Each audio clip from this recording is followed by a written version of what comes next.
Bismillahirrahmanirrahim. Assalamualaikum warahmatullahi wabarakatuh. Waalaikumsalam warahmatullahi wabarakatuh.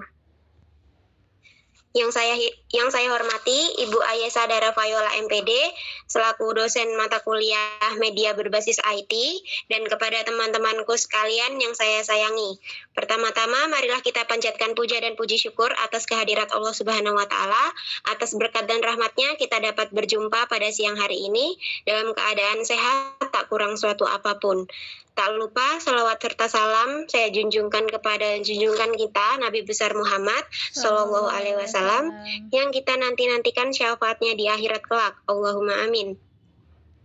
Untuk kedua kalinya izinkan kami memperkenalkan diri. Kami dari kelompok pertama yang beranggotakan ada Desi Masayu Putri, kemudian ada Fadlia Nisa Nailal Munah, Nur Kumalasari, saya sendiri Tensya Wardani, dan ada Tri Tunggal Dewi.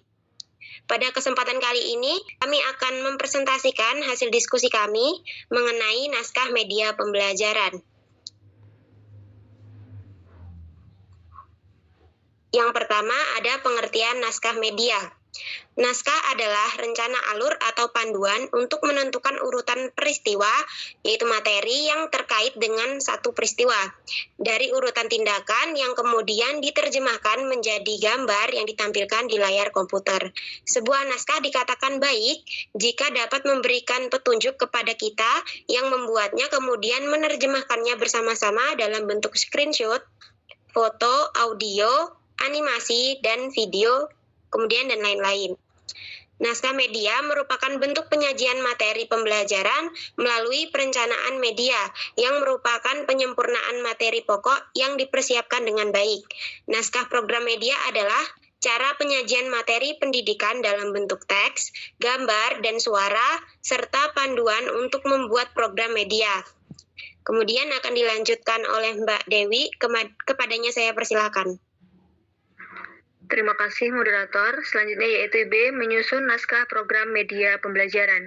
Yang pertama ada penetapan topik. Topik disebut juga pokok bahasan. Pokok bahasan menjadi dasar pelajaran dan pengembangan ruang lingkupnya. Yang kedua yaitu merumuskan tujuan instruksional. Dalam tujuan instruksional disebutkan kemampuan, pengetahuan, dan sikap yang diharapkan dimiliki oleh sasaran didik. Tujuan instruksional ini meliputi tujuan instruksional umum dan tujuan instruksional khusus. Yang ketiga yaitu merumuskan pokok-pokok instruksional. Pokok-pokok materi instruksional merupakan perincian atau penjabaran lebih lanjut dari tujuan yang telah dirumuskan. Ada analisis kebutuhan dan karakteristik siswa. Dalam proses belajar mengajar, yang dimaksud dengan kebutuhan adalah keterampilan siswa yang kita inginkan dengan kemampuan, keterampilan, dan sikap siswa yang mereka miliki sekarang. Yang kelima yaitu pengembangan materi pembelajaran. Setelah tujuan instruksional jelas, setelah kita mengetahui kemampuan dan keterampilan apa yang diharapkan dapat dilakukan siswa, kita harus memikirkan bagaimana caranya supaya siswa memiliki kemampuan dan keterampilan tersebut. Bahan pelajaran apa yang harus dipelajari atau pengalaman belajar apa yang harus dilakukan siswa supaya tujuan instruksional itu tercapai. Selanjutnya yang terakhir yaitu perumusan alat pengukur keberhasilan. Dalam setiap kegiatan instruksional, kita perlu mengkaji apakah tujuan instruksional dapat dicapai atau tidak pada akhir kegiatan instruksional itu. Untuk itu, perlu mempunyai alat yang digunakan untuk mengukur tingkat keberhasilan siswa. Alat ini berupa tes penugasan atau daftar cek perilaku. Selanjutnya, saya kembalikan ke moderator. Baiklah, terima kasih kepada Mbak Dewi. Selanjutnya akan dilanjutkan oleh rekan saya yaitu Mbak Nur Kumalasari, kepadanya saya persilahkan. Terima kasih kepada moderator. Selanjutnya yaitu langkah penulisan naskah program media pembelajaran. Yang pertama, merumuskan ide dan gagasan yang sesuai dengan tujuan pembelajaran. Ide atau gagasan yang akan dituangkan menjadi program media haruslah disesuaikan dengan tujuan pembelajaran yang ingin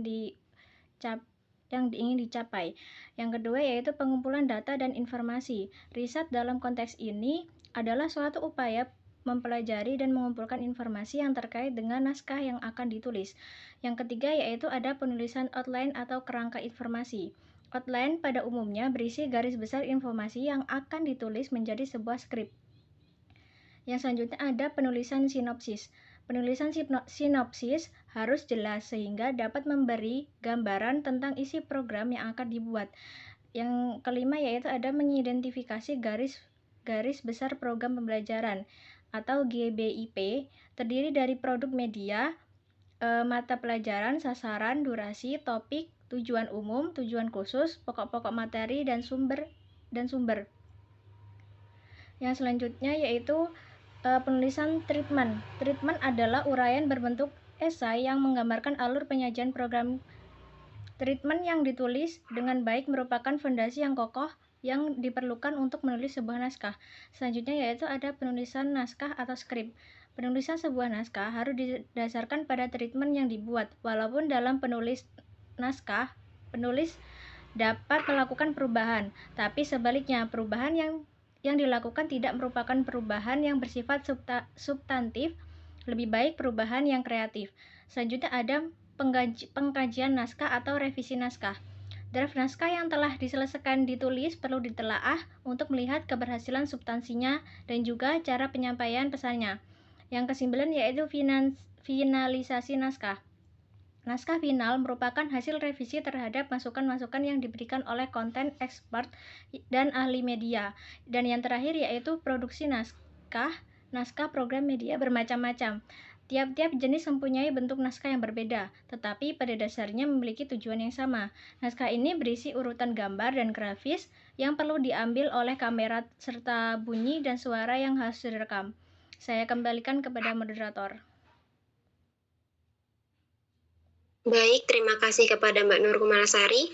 Kemudian akan dilanjutkan oleh rekan saya, yaitu Mbak Fadliani Sanailal Muna. Kepadanya saya persilahkan. Baik, terima kasih moderator.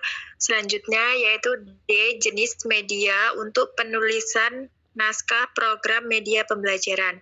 Menurut jenisnya, media dikelompokkan dalam yang pertama media audio atau auditif, yang kedua media visual, yang ketiga media audio visual. Yang E, naskah program. Audio adalah sebuah media yang hanya untuk menyampaikan informasi pesan. Berikut ini beberapa petunjuk yang perlu kita ikuti bila kita menulis naskah program media audio. Yang A, bahasa menggunakan bahasa lisan atau bahasa percakapan, kalimat yang pendek, kalimat yang akrab, dan pilihan kata yang tepat. Yang B, musik dalam program audio. Fungsi musik yang utama dalam hal ini ialah menciptakan suasana.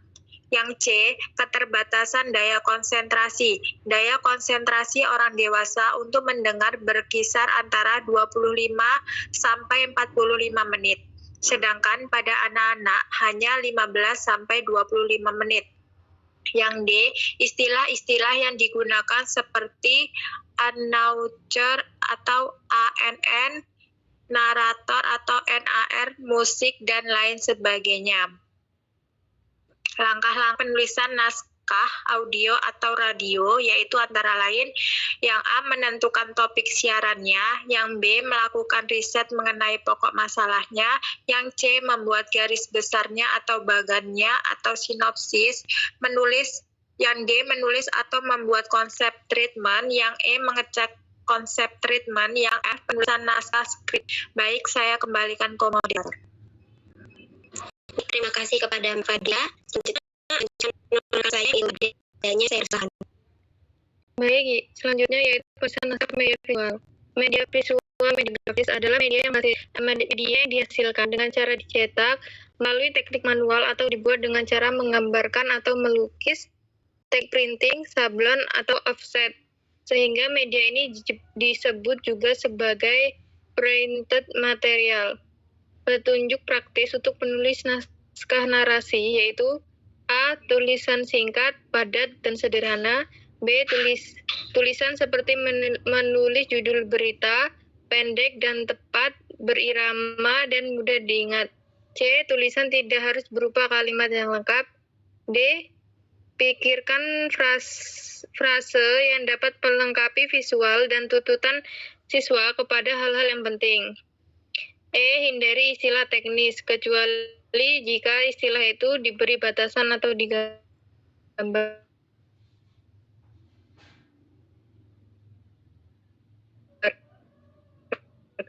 Tulisan dapat memakan waktu, satu tayangan visual kurang dari 10 detik. Edit dan revisi naskah narasi itu sebagaimana perlunya. Prosedur umum dalam merancang naskah media visual dapat dilakukan dengan mengikuti langkah-langkah sebagai berikut. Yang pertama, mengidentifikasi program. Kedua, mengkaji literatur.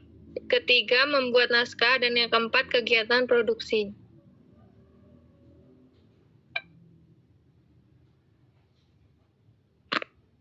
Yang ketiga, penulisan naskah film dan video. Penulisan naskah film maupun video dimulai dengan mengidentifikasi topik atau gagasan, di mana dirumuskan dalam tujuan khusus kegiatan pembelajaran dan pengembangannya. Tahap penting pembuatan naskah media video visual dimulai dari pembuatan sinopsis, treatment, storyboard atau perangkat gambar cerita, skrip atau naskah program, dan skenario naskah produksi. Sinopsis atau storyline. Sinopsis adalah ringkasan cerita atau film menjadi bentuk pemendekan dari sebuah film dengan tetap memperhatikan unsur-unsur cerminan film tersebut. Treatment. Treatment mencoba memberikan uraian singkat secara deskriptif, bukan tematis, tentang bagaimana suatu episode cerita atau rangkaian peristiwa instruksional event nantinya akan dianggap sebagai ilustrasi perbandingan. Storyboard, ringkasan kejadian seperti dilukiskan dalam treatment tersebut, kemudian divisualkan dalam perangkat gambar atau sketsa sederhana berukuran lebih kurang 8 x 12 cm. Yang skrip atau naskah program. Keterangan-keterangan yang didapat dari hasil eksperimen coba-coba dengan storyboard tersebut kemudian dituangkan dalam bentuk skrip atau naskah program menurut tata urutan yang dianggap sudah benar. Yang skenario. Skenario merupakan petunjuk operasional dalam pelaksanaan produksi atau pembuatan programnya. Baik, saya kembalikan ke moderator. Baik, terima kasih kepada Mbak Desi. Jadi seperti itulah sedikit ringkasan mengenai naskah media pembelajaran. Dapat ditarik kesimpulan bahwa naskah itu merupakan rencana alur atau panduan awal untuk menentukan urutan peristiwa yang berkaitan satu dengan yang lainnya. Kemudian dalam penyusunan naskah program media pembelajaran ini, yang pertama kita dapat menentukan topik, kemudian merumuskan tujuan instruksional, merumuskan pokok-pokok instruksional, setelah itu kita dapat menganalisis kebutuhan dan karakteristik siswa, setelah itu pengembangan materi pembelajaran, dan yang terakhir perumusan alat pengukuran keberhasilan. Selanjutnya, untuk langkah-langkah penulisan naskah program media pembelajaran ini ada 10 tahapan. Yang pertama itu perumusan ide dan gagasan yang disesuaikan dengan tujuan pembelajaran, kemudian ada pengumpulan data dan informasi, setelah itu penulisan outline, penulisan sinopsis, kemudian mengidentifikasi garis besar program pembelajaran, penulisan treatment, penulisan naskah, pengkajian naskah atau revisi naskah, finalisasi naskah, dan setelah itu dapat diproduksi. Untuk jenis-jenis media sendiri itu ada 3, yang pertama auditif, visual, dan audiovisual. Dan penulisan naskah ini sesuai dengan jenis-jenisnya. Baiklah, sekian yang dapat kelompok 1 sampaikan. Kurang dan lebihnya kami mohon maaf. Terima kasih dan wassalamualaikum warahmatullahi wabarakatuh. Waalaikumsalam warahmatullahi wabarakatuh.